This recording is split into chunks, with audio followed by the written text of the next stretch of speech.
Réveil compte à compter d'aujourd'hui un nouveau collaborateur, c'est Christian Daigle. Christian Daigle, il est président, vous êtes président, on va se dire Christian, t'es président général, je pense, c'est ça le titre officiellement, du syndicat de la fonction publique et parapublique du Québec. Et à tous les 2 semaines, tu vas venir tu vas t'entretenir avec nous de certaines problématiques sociales des fois, ou encore qui intéressent les membres de ce syndicat-là. Donc, je te demanderais peut-être pour commencer de nous parler un peu. Le SFPQ, il représente qui exactement? Le SFPQ, c'est l'ensemble des ministères et organismes du gouvernement du Québec. Donc, les employés de soutien, ceux qui donnent des services à la population. Donc, les préposés au renseignement, les gens qui travaillent à la RAMQ pour émettre les cartes d'assurance maladie, les gens qui travaillent à la Sûreté du Québec également pour, à ce moment-là, les préposés aux télécommunications. On a également les ouvriers de la voirie au niveau du ministère des Transports, tous les employés de soutien à travers tous les ministères et organismes. De plus, on représente aussi les employés de la fonction publique et parapublique, donc l'Agence du revenu du Québec, qui avant ça faisait partie de la fonction publique, qui est devenue une agence indépendante maintenant. Les gens de la CEPAC également, qui à l'époque était le ministère Loisirs, Chasse et Pêche, qui ont été cédés, qui ont créé la CEPAC avec leur propre convention collective. Après ça, le Musée de la civilisation, qui est tout juste ici à côté. Donc ça aussi également, c'est des gens qui étaient dans la fonction publique qui ont été cédés. On représente donc une quarantaine d'accréditations syndicales à travers le Québec. Il y a des musées à Montréal également aussi. Donc tout ce qui était fonction publique avant et qui est devenu par la suite parapublic ou qui est resté fonctionnaire ouvrier dans la fonction publique. Par opposition à qui? Qui ne fait pas partie du syndicat? Il y a les cadres, évidemment, au gouvernement. Oui, c'est ça, effectivement. On est le plus gros syndicat dans la fonction publique du Québec. Après, c'est les professionnels, le SPGQ. Eux autres représentent tous les corps d'emploi au même niveau que nous dans les ministères organismes, mais au niveau professionnel. D'accord. Il y a par la suite également les avocats et notaires de l'État, l'ANEC, à peu près 2000 personnes, je dirais. Les ingénieurs de l'État, la PIGQ également, à peu près 1800 à 2000 personnes. On a après ça, du côté de la sécurité publique, il y a une couple également d'accréditation là, au niveau des gardiens de prison, des contrôleurs routiers. Après ça, il y a également les gardes du corps. On a les agents de conservation de la faune. Donc, c'est une douzaine de syndicats qui représentent les différents ministères et organismes à différents niveaux, les 2 plus gros étant le SFPQ et le SPGQ. La branche de la fonction publique, c'est la 3e branche du gouvernement du Québec qui comprend les services publics. Il y a la branche de la santé, bien sûr qu'on connaît, la branche de l'éducation et la branche des services publics qui regroupe tous les ministères et organismes à ce moment-là qui donnent les autres services à la population. C'est quoi la fonction publique exactement? D'habitude, justement, on parle plus de services publics. Hein? Effectivement. Donc, la fonction publique, comme je disais, les services publics, santé, éducation, mais nous, la fonction publique, c'est la SAAQ, la RAMQ, l'aide sociale, ministère des Transports, ministère de l'Éducation. Après ça, on a également santé, sécurité, la CNESST. Donc, après ça, on a également la francisation, on a le MAPAC. Les inspections en environnement également aussi, l'agriculture, tout ce qui est service public au niveau des ministères organismes. Donc, fonction publique au sens le plus large possible à ce niveau-là. À ne pas confondre avec le SCFP. Le SCFP, le syndicat canadien de la fonction publique. Oui, eux autres, au niveau du Québec, représentent plus les municipalités. Ils sont beaucoup dans le domaine municipal. Il y a également différents groupes également qui sont représentés par le SCFP, mais eux autres sont plus au niveau canadien, effectivement. Je pense que tu l'as dit, mais combien de syndicats ou de centrales dans le secteur public au Québec? Au niveau du Québec, il y a plusieurs centrales syndicales. On prend la CSN, la FTQ, la CSQ, qui sont les 3 principales centrales ou fédérations. Il y a plusieurs syndicats indépendants également. Dans la santé, dans l'éducation, on prend la FAE au niveau de l'éducation, mais par la suite, dans la santé, il y a la FIC, qui est encore en négociation présentement. Il y a la PTS, pour les professionnels et technologues de la santé également aussi. Après ça, il y a également différents syndicats plus petits un petit peu, là, mais qui font partie des grandes fédérations aussi à ce moment-là. Mais elles sont représentées soit CSN, soit CSQ, soit FTQ aussi. C'est un océan d'acronymes dans lequel les gens se perdent souvent. Oui. Il faudrait une espèce de site Internet là, avec un organigramme ou un arbre. Là, pour effectivement, que les gens puissent, ça serait plus facile à ce niveau-là. Même les journalistes se mélangent entre nous et le SCFP régulièrement. Régulièrement. Bon, on va aborder, puisqu'on est quand même ici pour parler d'actualité, puis en te recevant comme ça tous les 2 semaines, l'objectif, c'est de décortiquer avec toi certains enjeux qui touchent à l'actualité puis qui touchent aussi citoyens.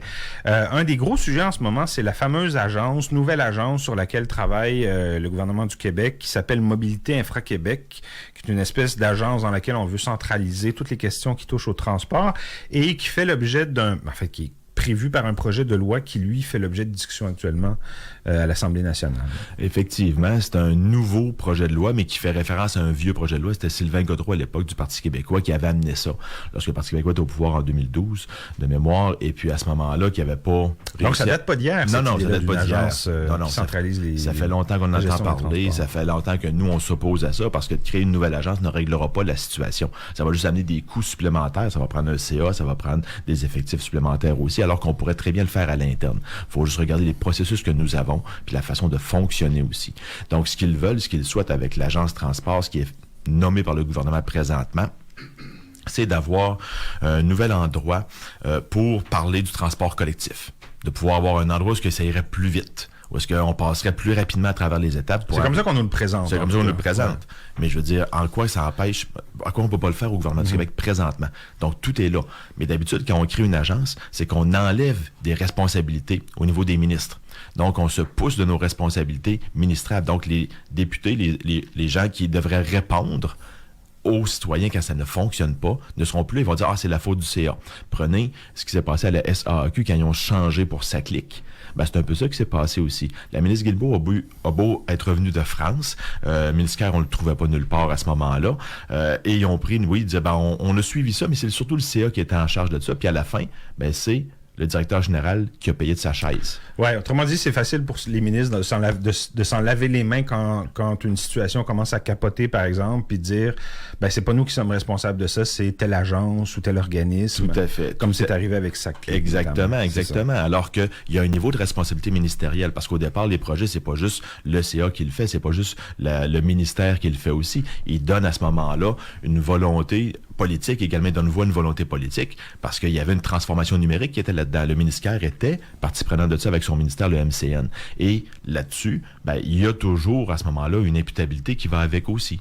Donc, pour nous, c'est une mauvaise idée d'aller vers une agence transport. On va juste décupler les différents endroits. Puis, il y a certainement aussi d'autres projets qui vont vouloir faire ça. Il n'y a pas juste transport collectif au Québec. Il y a plein de projets en transport. Et là, on va scinder les choses. Puis, on ne se le cachera pas, les grands constructeurs routiers au Québec souhaitaient une agence transport depuis 2010-2012, depuis le premier projet qui a été déposé, qui n'avait jamais été accepté. C'est eux qui sont en arrière de ça. Donc, s'ils sont en arrière d'un projet, c'est parce qu'il y a un intérêt pour eux autres monétaires à faire ça aussi. Donc, pour nous, dans ce sens-là, c'est pas nécessairement un bon signe parce que ça va coûter plus cher aux contribuables québécois. Quel intérêt ils ont, tu penses, à vouloir une agence comme celle-là? Ben, on parle des entreprises privées là, qui sont réunies comme ça sous la coupe d'une organisation pour les représenter. Il faut mettre ça en lien avec le projet de loi 62. Nous, l'analyse qu'on fait des projets de loi qui sont là, le projet de loi 62 va permettre de passer plus vite à travers les différentes réglementations, de passer outre certains aspects de la réglementation pour aller plus vite dans les projets. Donc, moins d'autorisation à avoir, peut-être au niveau de l'environnement, peut-être à d'autres niveaux, je ne le sais pas. On va le voir si jamais ça voit le jour. Mais nous, on voit un intérêt pour les grands constructeurs pour aller plus vite, pour avoir peut-être des facilités d'accès également aussi, pour pouvoir savoir qu'est-ce qui va s'en venir, puis avoir des projets à construire à ce moment-là. Donc, oui, il y a un intérêt de la population, peut-être pour certains projets autoroutiers, mais il faut que ça passe par les bonnes étapes. Donc, les étapes, c'est... Parce que ces étapes-là sont là pour une raison d'habitude. Oui. C'est pas juste pour retarder des projets qu'il y a des étapes. Ouais. C'est pour s'assurer que l'acceptabilité sociale est là. S'assurer par la suite également que les études vont aller en ce sens-là également aussi. Ils vont approuver le projet. On n'est pas contre la modernisation et le fait de développer des projets autoroutiers. Ce qu'on en a contre, c'est le fait de court-circuiter des étapes pour arriver plus vite au résultat sans savoir ce que ça va avoir comme impact sur l'environnement, sur la société, sur le développement également aussi, de développer juste des routes. Ailleurs, il y a des études qui ont démontré que ça fait juste faire de l'étalement urbain. Donc, encore plus de congestion routière, encore plus de difficultés par la suite. Ça ne règle pas la situation. Donc, on se doit aujourd'hui de bien analyser les projets pour s'assurer qu'on va dans la bonne direction. François Legault lui-même, à une certaine époque, s'opposait à la création d'une agence comme celle-là, quand ça venait du PQ, je pense, il y a 10 ans. Puis aujourd'hui, ben, il a changé d'idée apparemment, puis il est en faveur de cette nouvelle agence-là. Effectivement.